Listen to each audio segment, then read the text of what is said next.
Steph stepped up and looked like Steph Curry in the second half, dancing around, taking deep threes, sidestepping guys, dancing on them. Like, it looked like Steph. And they won the game. I mean, the first game he looked like Steph, too, by the way. Not late in the game.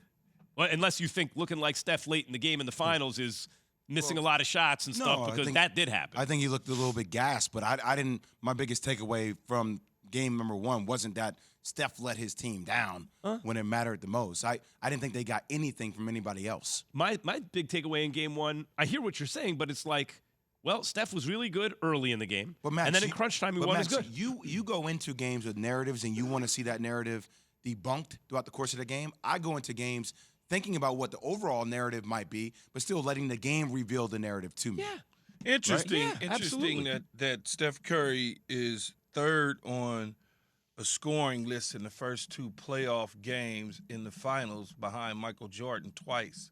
It was Jordan, Steph Curry, then LeBron James. That's interesting. So, if you're a high 63 points in his first two NBA Finals games.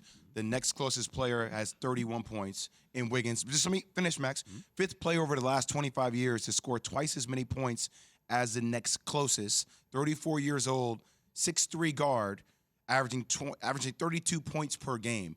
And I'm just going to go ahead and tell you, it's when you watch the gravity, the attraction that he has on the court last night, there were probably 90% of possessions where I saw two or three guys. Man, they was coming at him. I don't two know or how three he guys did it. on him. Yes, last night is.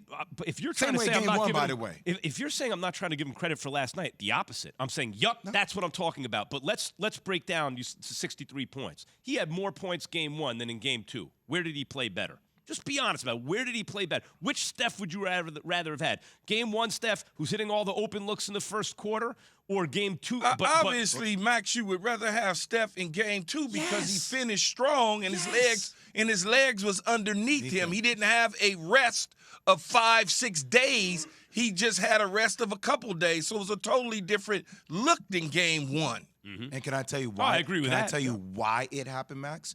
So I don't know what Boston's doing, but they kept targeting Al Horford. I mean, Al Horford, if we talk about Draymond Green getting punished and soft closeouts and being somewhat lazy on the defensive end in game one, we got to call that out for Al Horford in game two, because Steph kept finding ways to get Al Horford on him. Yep. And Al Horford cannot settle and be in drop coverage. You can't, Steph Curry. You can't do that off ball screens. Like, I'm going to do a breakdown on get up where it's like 3 or 4 possessions. I'm like, yo, Al, you got to get out there. Like, you got to push up on these ball screens and force Steph to try to beat you off the dribble, because if he comes off a ball screen or if you switch on him, then you got to press him.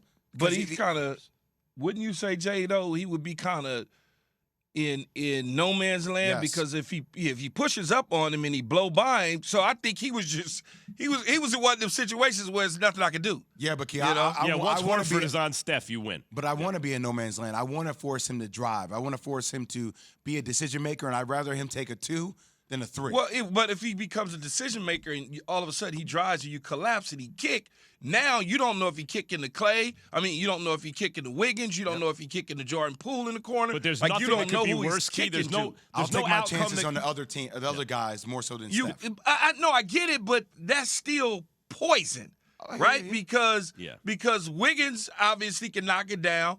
Clay, you already know what that is. Catch and shoot is ridiculous. And then Jordan Poole, all of a sudden, he gets hot and he becomes a mini Steph. So, I mean, I guess there's nothing you can do is what I'm saying. It's just nothing they can do. Right. But pick your poison. In other words, the worst poison is, you're going to let Steph wide open with Horford playing drop coverage on him. That's the worst outcome you could have, right? Better to pick a different poison. I'll say this.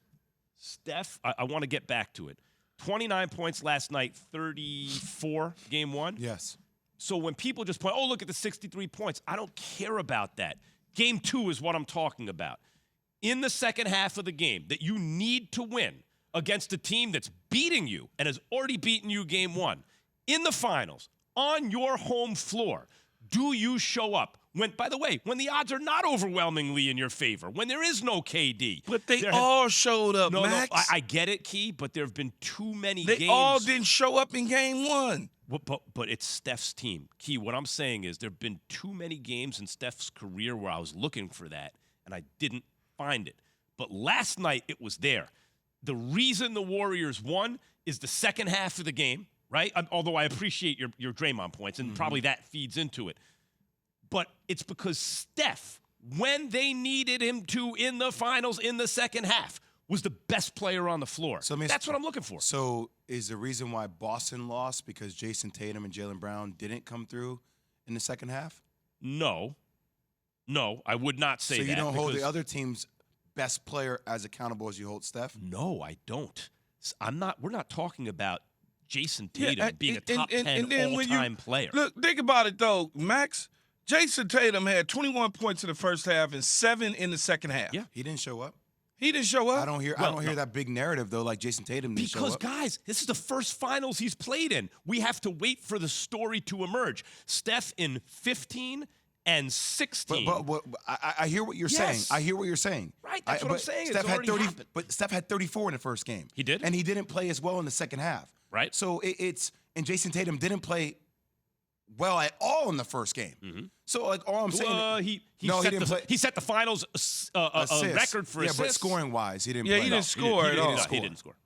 So he played solid defense defense keep the and same assists. energy a little bit. I do not have the same exact energy for Tatum that I have for Steph. I understand they're different. Because Steph is – look, Tatum, first finals game, couldn't score, contributed another way. Got his scoring going in the second game. Let's see how this unfolds for Tatum. But Steph Curry is being talked about by JWill as top 10 player potentially of all time. Yes. So, and we have a much bigger book on Steph's finals performances. Yes. And if we're going to sit here and pretend that there isn't something about the second half of finals games when their teams are evenly matched without KD, come on, man. We know there's something. So he did it last night. I'm celebrating that. Thanks for watching ESPN on YouTube. For live streaming sports and premium content, subscribe to ESPN Plus right now.